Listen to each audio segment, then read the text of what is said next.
istighfar. Astaghfirullahaladzim wa atubu ilaihi, la ilaha illa anta subhanaka inni kuntu minadz zalimin. Terlalu panjang Ustaz, boleh pendeknya. Astaghfirullahaladzim wa atubu ilaihi. Masih panjang Ustaz, paling pendek. Astagfirullah. Masih panjang Ustaz, yang paling pendek sekali. Astaga. Tidak boleh astagfirullah ya. Astagfirullah. Istighfar. Yang kedua, istighfar itu paling baik ketika menjelang buka. Makanya ulama-ulama dulu kan kalau mau buka, dulu waktu masih TVRI dengan RRI belum ada TV swasta, itu kan menjelang buka istighfar tuh. Asyhadu alla ilaha illallah wa nastaghfirullah nas'aluka ridaka wal jannah wa na'udzu bika min sakhatika wan nar. Tuh, dengan catatan istighfar jangan depan makanan. Karena kalau ada di depan makanan, mulut istighfar, dalam pikiran mana dulu yang saya makan. Asyhadu Allah ina rawon. Mana spell dan sumbu tidak bisa. Jadi caranya sana istighfar, ini meja makan. Begitu beduk maghrib baru tinggalkan tempat istighfar, kita menuju meja makan. Sunnah yang manis-manis. Sudah istighfar. Yang kedua, perbanyak salat taubat. Kapan salat taubat? Waktunya paling ideal selesai salat maghrib nunggu isya. Jadi selesai buka di rumah atau di masjid, nunggu isya, silahkan salat taubat. Berapa rakaat? 2 sampai 6. 2 rakaat salam, 2 rakaat salam, 2 rakaat salam. Bagaimana niatnya? Ini yang selalu ditanya ibu-ibu. Apa niatnya? Niat itu tidak harus dilafazkan. Kalau mau lafazkan juga bagus. Tanpa diucapkan pun sah. Karena begitu Bapak wudu sudah ada dalam hati. Saya mau sholat taubat. Itulah niat. Kalau mau ucapkan, sholli sunnatal taubat raka'ataini lillahi ta'ala, Allahu akbar. Dah hafal bahasa Arab, bahasa Indonesia. Saya niat sholat taubat 2 rakaat sunnah hukumnya bagi saya lillahi ta'ala, Allahu akbar. Itu pun masih susah dihafal, ambil jalan pintas. Berdiri tegak menghadap kiblat, baru bilang saja begini, Tuhan, salat taubat ya, Allah.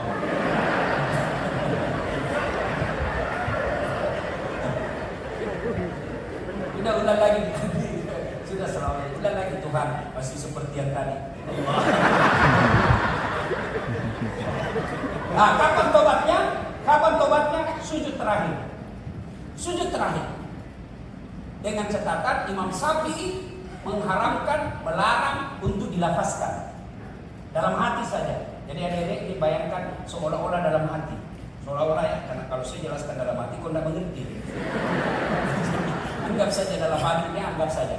Ya Allah, maafkan saya. Tadi di kampus saya juga. Saya pegang tangannya.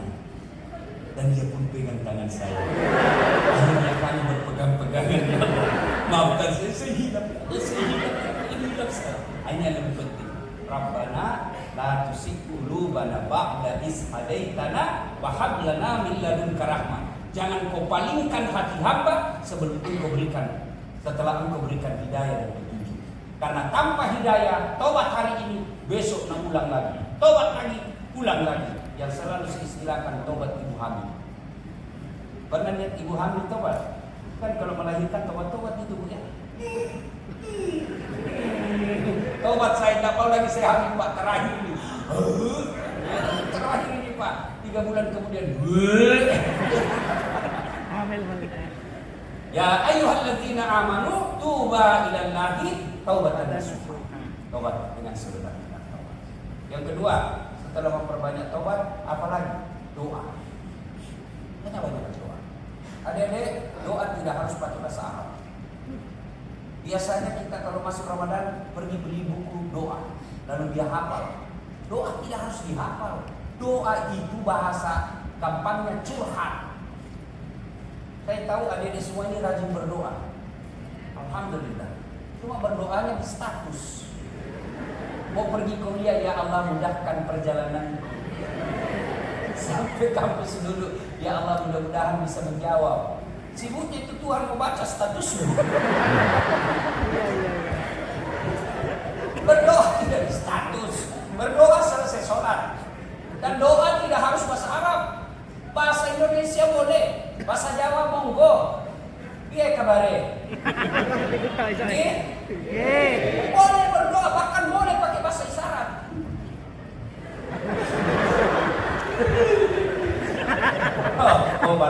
suaminya. Allah tahu, tanpa dibahasakan pun Allah sudah tahu. Cuma kita diminta berdoa. Kenapa? Begitu adabnya. Doa, banyak-banyak meminta. Karena dalam hadis qudsi Allah jelaskan, saya malu tidak mengabulkan doanya orang-orang yang berdoa apabila dia berdoa di bulan suci Ramadan. Sudah berdoa, sudah ibadah baik, sudah istighfar, apa yang kita minta tidak dikasih, hakul yakin apa yang kamu minta tidak baik. Saya dulu tamat SMA. Saya termasuk tamat SMA, termasuk ranking. Nah, ini nilai saya. Dalam kelas saya juara 1. Lalu saya bimbingan tes privat. Yes, untuk lulus SNPTN waktu itu, UMPTN namanya waktu itu. Kemudian saya sholat tahajud 40 malam berturut-turut. Ibu, bapak, saya doakan saya nasar puasa kalau lulus. Begitu tes, keluar pengumuman, tidak ada nama. Saya mau jadi dokter. Lulusnya di sospol. Saya protes kepada Allah. Ya Allah, kenapa kau tidak kasih lulus saya? Kau tidak rugi jadi Tuhan kalau saya jadi dokter. Saya protes. Saya tahu jawabannya, Pak Rektor. Pulang saya kuliah, terjadi tabrakan depan Al-Ghazali, sekarang namanya Universitas Islam Makassar, depan UNAS. Berceceran darah di aspal.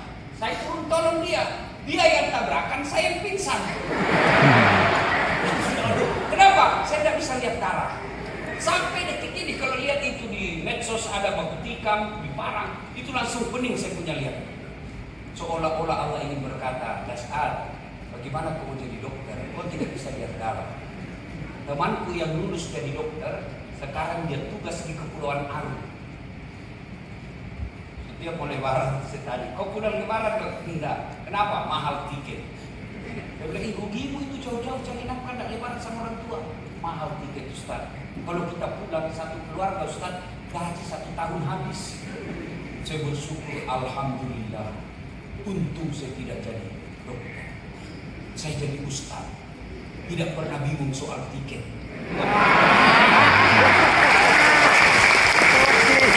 Kemana-mana pasti bisnis kelas. Hebatnya bukan saya beli. Siapa yang beli? Pak Rektor. Hebatnya lagi, pergi tidak bawa uang, pulang.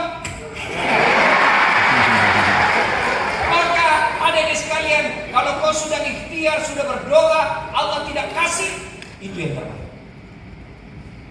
Gagal saya jadi dokter, daftar akabri penerbang. Akabri dulu waktu itu. Saya mau jadi penerbang. Begitu tes fisik, tidak lulus.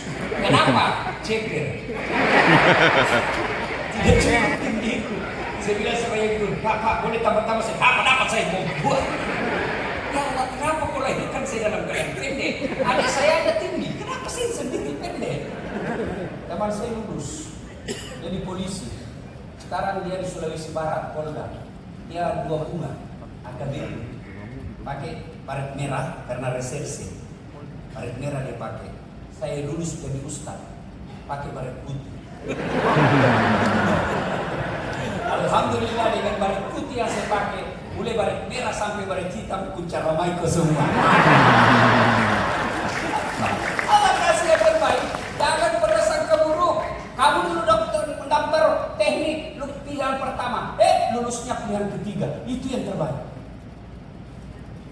Gagal lagi, saya selesai itu ikut lagi Pilwali Makassar 2014, mulai wali kota juga 10 pasang calon. Kalah tidak, cuma yang menang lebih banyak suaranya. Saya ikut itu waktu itu 2014. Allah tahu dasar tidak bisa menjadi pejabat, setengah mati kehormat. Andai saja saya dulu waktu itu dapat, pasti setengah mati saya hormat. Datang Kapolda, hormat, siap, cepat.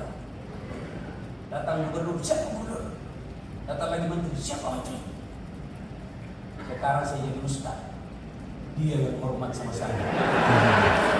Maka adik sekalian, ikhtiar, doa, minta kepada Allah. Adik sekalian, mau jodoh, tidak usah pacaran. Kau dipacari 3 tahun, tidak dilamar-lamar.